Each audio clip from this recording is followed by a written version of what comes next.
Salah satu misi Islam yang penting adalah membebaskan manusia dari ras diskriminasi,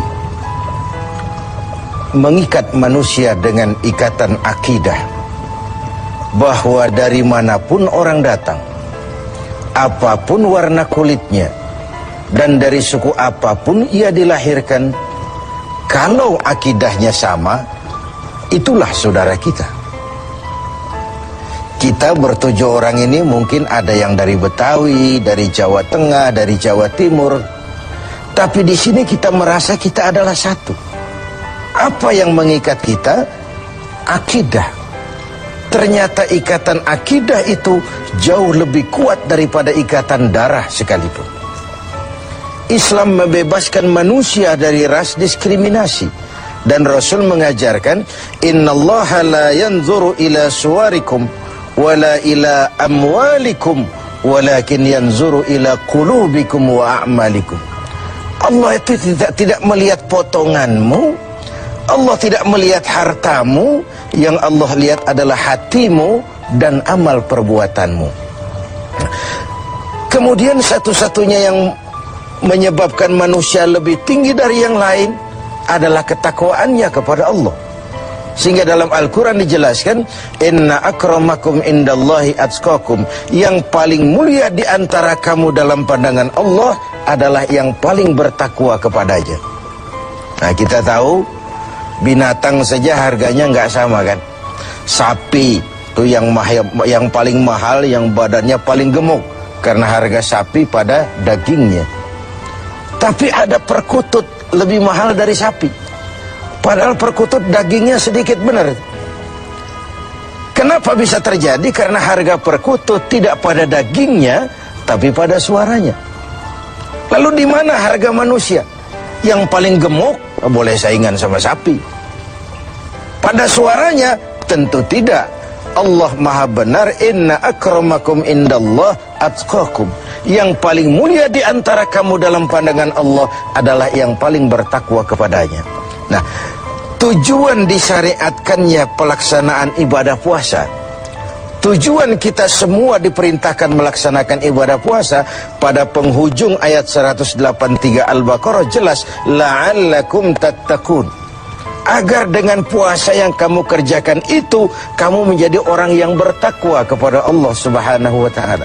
Jadi puasa yang benar harus mengantarkan pelaksananya mencapai maqam, mencapai tingkatan yang disebut ketakwaan itu tadi.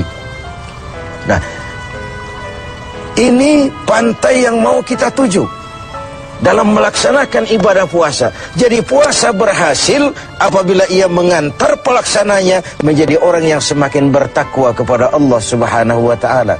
Dengan kata lain, sebenarnya Ramadan ini 1 bulan untuk menghadapi 11 bulan sesudahnya. 1 bulan untuk menghadapi 11 bulan sesudahnya. Di sanalah cerminan ketakwaan itu nanti akan nampak. Sebelum kita lanjutkan berbicara tentang takwa ini, barangkali di antara adik-adik kita yang hadir ada yang akan mengajukan pertanyaan di seputar ketakwaan ini. Dipersilakan. Ada? Ya, silakan.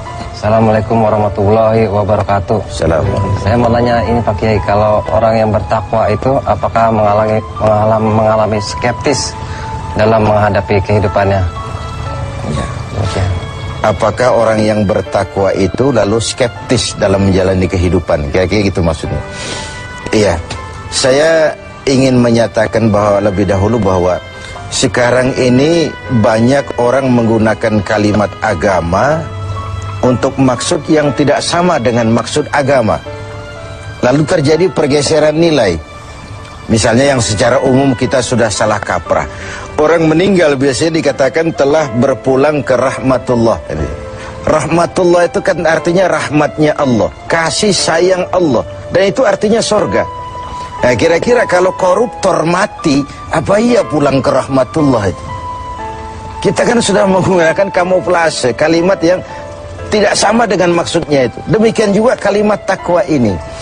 Kalau kita kembali kepada pengertian takwa yang didefinisikan para ulama, Takwa itu adalah kemampuan, mengerahkan kemampuan maksimal untuk melaksanakan apa yang diperintah Allah dan menjauhi yang dilarangnya. Itulah takwa itu. Dengan demikian sekaligus jawaban bahwa orang yang takwa tidak skeptis.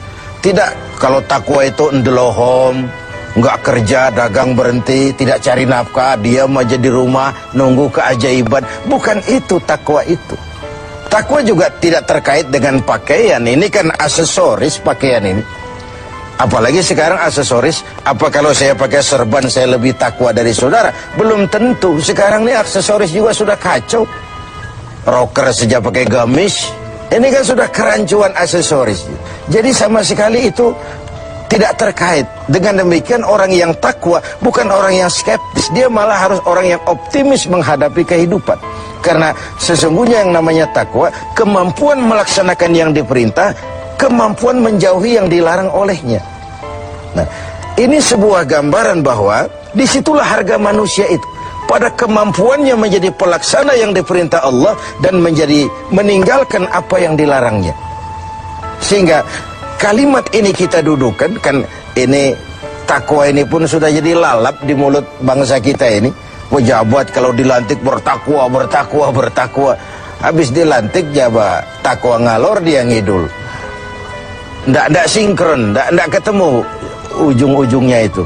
Nah, baik, saya kembali. Jadi jawabannya, orang yang bertakwa bukan orang yang skeptis, tapi orang yang malah rajin berusaha, giat bekerja karena dia tahu takwa itu kemampuan melaksanakan yang diperintah, kemampuan menjauhi yang dilarang. Nah, ini sudah cerminan dari usaha manusia. Yang diperintah Allah itu bukan cuma sholat, zakat, puasa, dan haji. Mencari nafkah, menghidupi anak istri, itu perintah Allah. Nggak pantas orang takwa lalu skeptis, nunggu keajaiban. Itu kan ciri zaman susah. Biasanya kalau zaman lagi susah itu dukunnya laris, dongeng tentang harta karun merebak di mana-mana. Udah susah orang diajak ngelamun aja. Lalu cerita tentang melipat gandakan uang muncul di mana-mana. Nabi palsu gentayangan, aliran-aliran aneh muncul di mana-mana. Itu biasanya kalau zaman sedang susah, yang kayak begitu tuh jadi fenomena dalam kehidupan. Nah, ketakwaan menjadi benteng bagi kita, mengarungi hidup ini sebagaimana seharusnya. Kita manusia terikat oleh hukum kausal, hukum sebab akibat. Kalau begini, yang begitu. Kalau haus, ya mesti minum. Kalau sakit, ya mesti ke dokter. Itu orang yang takwa. Bukan, sudahlah penyakit datang dari Allah, serahin kepada Allah, nanti sembuh sendiri. Enggak. Bahwa nanti sembuh sendiri Allah menghendaki itu soal lain. Tapi sebagai manusia yang bertakwa, kita tetap harus wajib berusaha. Tidak boleh ndelohom, nggelenggam ayam-ayam menunggu keajaiban. Tidak. Nah, ini pola dasarnya. Nah, baik. Sekarang saya kembali kepada takwa itu sendiri. Sudah saya jelaskan bahwa takwa melaksanakan yang diperintah, menjauhi semua yang dilarang. Nah, bagaimana puasa ini membentuk pribadi yang bertakwa? Kita pinjam huruf-huruf takwa itu ya. Ta, qaf, waw, dan ya. Huruf ta, kata Imam Qushairi, simbol daripada sifat tawadu. Orang yang bertakwa adalah orang yang rendah hati. Dia berusaha, ya. Dia bekerja maksimal, memang. Tapi dia sadar bahwa semampu yang dia lakukan adalah berusaha dan berusaha. Kepastian itu haknya Allah. Nah, ini bedanya kita dengan yang lain. Kepastian itu hak Allah. Yang kerja saja belum tentu dapat, apalagi yang nggak kerja. Kira-kira logikanya begitu. Sama dengan kalau orang bilang, lo sholat juga belum tentu masuk surga.